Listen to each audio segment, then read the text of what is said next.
We're here back again with the countdown to Pentecost and God's house, and we're getting ready. We're trying to connect what the preaching and things here on the weekends every day to a more personal journey in our worship and our time with Jesus. And we've been looking at some examples from the Old Testament, and today we're still looking at King David, and specifically on the times in the wilderness when David found himself on the run.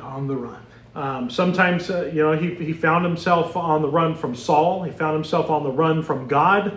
And he also found himself on the run from his son Absalom. And in these different times, these were lonely times, and they were hard times. But these were times that brought David back to his core values, that brought him back to his relationship with God. And some of the Psalms that people love the best were written during these times when David found himself on the run and in the wilderness, because where he may have found himself, getting complacent or something, being out in the wilderness, it pushed him back to God instead of away from God. I think some people, they get out there and they get mad at God when there's problems happening, and it pushes them away. Right. But David, it pushed him towards God. Well, so that should kind of tell us something about this time that we are in right now, that this should bring us closer to God, not push us away. Such a great opportunity. And again, it's back to that attitude determines your altitude. If our attitude during a time we don't understand, how all the churches in the world could basically shut their doors because of this virus, nevertheless, that it kind of pushed us into a wilderness experience, many of us, right? And into a place of not being around the folks we want to be, such as that I read the other day where when he was running out of the Jerusalem from Absalom, he was literally going barefooted. David was going barefooted through the Kidron Valley, and I walked through the Kidron Valley. I wouldn't want to walk barefooted. But those kind of times, what you're saying. Yeah. All right. Yeah, we can have things that hold us back from God. People that abuse us or hate us can make it very easy to slip into sin when people are acting that way towards him. I mean, he could have easily sinned when Absalom was trying to steal the throne away. Right. He could have easily sinned. Saul was chasing him for no reason. He had always been faithful. Saul wanted to kill him, and Saul's right there in front of him. And then he repents because he cut off a piece of Saul's clothes, right, just to prove that he wouldn't kill Saul. Right. And there's that time where he was in the wilderness running. And this rich guy, he had taken care of protecting his sheep, not because the man requested it, but because they were in the wilderness. And he protected this man's people that were watching his sheep and stuff, Nabal. And then he went to sent some guys to get some food from Nabal. And the Bible says Nabal insulted them, insulted, who's David? I don't care about you. And David was just right at the edge, wasn't he? Yes, he was right at the edge. That was Nabal pushed his last nerve, and he was going to go kill Nabal. You ever feel like you're at that place? One more button, buddy, and you're going to die. And that's exactly what happened. He said, guys, we're heading down there, and there's not going to be one man left in Nabal's house. He said, when we're done, we're going to kill them all. And he's on his way. Nabal's wife comes to David, and she doesn't tell David to stop. She reminds David of God's promises. Right.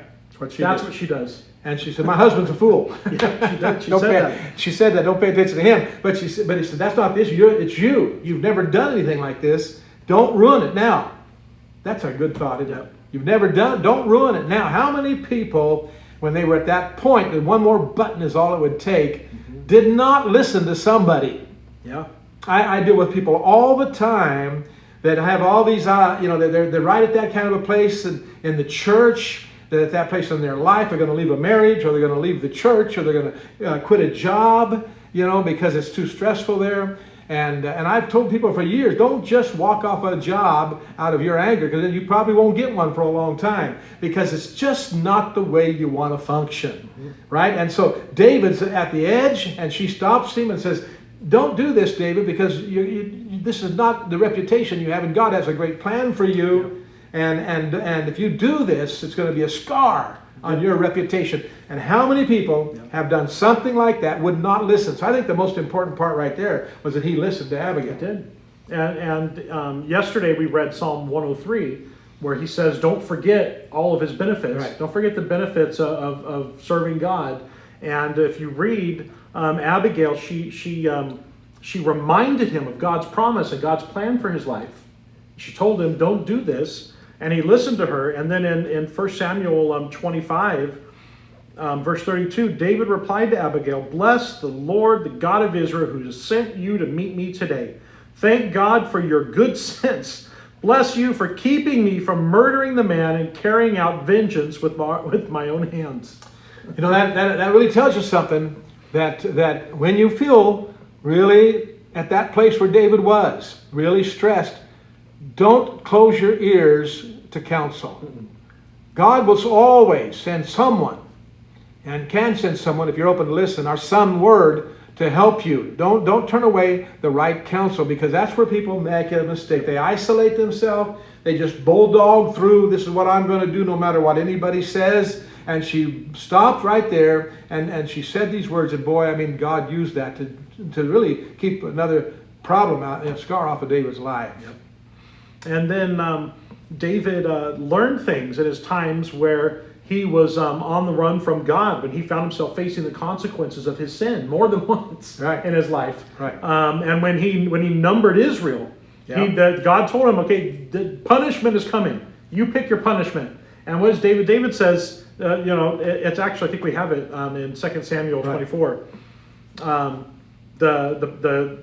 Gad was the prophet, and God sent him. He said, tell David I will give him 3 choices. So Gad came to David and asked him, will you choose 7 years of famine across the land, or to flee for 3 months before your enemies, or submit to 3 days of plague? Think this over and let me know what answer to give to God. That's a hard decision. David replied, but it's better to fall into the hand of the Lord, for his mercy is great, than into the hands of men. I wonder if that's where he got the song. His mercy, are the words, his mercy endures forever and ever. And we sing that song, his mercy endures forever. And I think when I read that, it doesn't really sound like David is basically not giving Gad an answer. David's basically saying, I'm not going to choose. I'm at the mercy of God. Let God choose and send whatever he wants, and I'd rather be at God's mercy than anything else. And this goes back to what we talked about yesterday. It's all in the heart. Yep. David made some mistakes. He was not a perfect man. Everybody in life will drop the ball sometime in life and feel that. But David had a heart. The difference between him and Saul that had sinned is Saul didn't have a repentant, a heart of love and worship towards God. And David's heart always came through. It's interesting as you talk about that, and he goes down to buy Harura's threshing floor, yes, to go make a sacrifice to God to end the plague that had come on the people. In 2 Samuel 24:21, when you have come, why have you come? And the owner of the land says, my lord the king, and David replied, I have come to buy your threshing floor and to build an altar to the Lord there, so that he will stop the plague. Take it, my lord king, and use it as you wish. And here's oxen for the burnt offering, and you can use the threshing floor and the ox and the yokes for wood to build a fire on the altar. I will give it all to you, your majesty, and may the Lord your God accept your sacrifice. But the king replied, I insist on buying it. I will not present burnt offerings to the Lord my God that has cost me nothing. So David paid him 50 pieces of silver. Now, why do you think that he insisted on buying that? Because it was a sacrifice. Right. The sacrifice cost something. You can't have have something for free and have it be a sacrifice.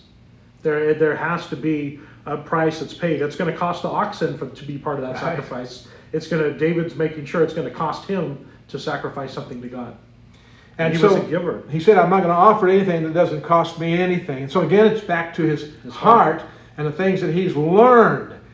All of life is a learning experience, and you want this time to be a real learning experience in this. And out of this, he is this giving heart. You see in him, he gave all the gold and all this stuff that came to him to build the temple. He was a liberal. That came out of his heart. Yes. You can't make somebody liberal. No. A lot of people would have said, oh, yeah, thank you, man. A lot of preachers would have said, I'll take it. Give me that. You're going to be blessed. You're going to be blessed for giving that to me and giving all that oxen to me. Instead, David said, no, I'm not going to take it. I'm going to sacrifice. You're a man of God, a woman of God. You need to learn to sacrifice first before you ask anybody else to sacrifice. That's for sure. There's something you used to say about in Germany, about tipping. Yeah. No, in Germany, the tipping is not a part of the culture like it is here in America. If you're in food service and things, the government assumes that you're getting like 20% tips. And that's probably rare that ever happens, and they take it out of your check.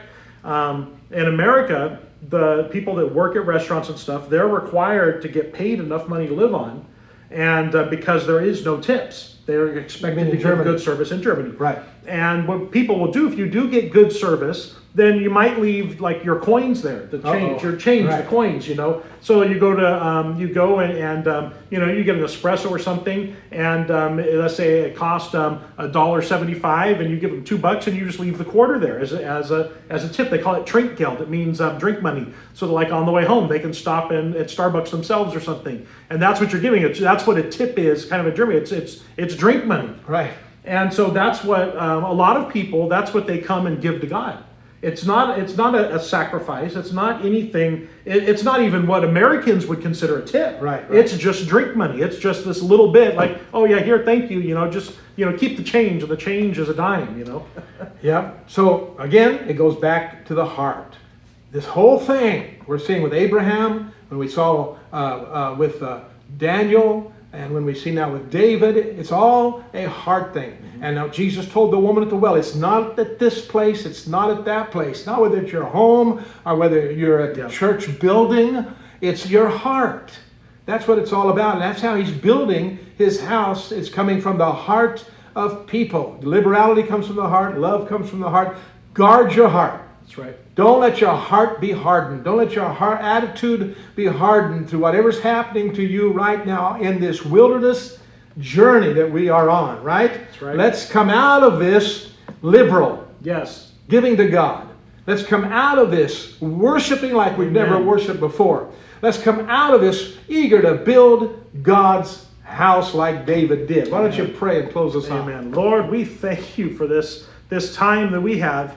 Where we might be in a place that looks like it's the wilderness, it feels like the wilderness, but like David, Lord, help us to realize that this is the place for us to draw close to you, because we don't have the same distractions as we have most of the other times. We don't have all these other things trying to steal our time. What we have is an opportunity for our heart to connect to your heart, for us to open the door of our heart and to let you in, and for you to share a meal, like you said, to share a meal as friends. Lord, let us prepare that place for you to come and to be with us, so that we could have a heart like David in Jesus' name. Amen. We'll see you again tomorrow for a 15-minute devotional time on God's house. God bless. By the masses on the shores of Galilee, he spoke out against corruption, and he bowed to no decree. And they feared his strength and power, so they nailed him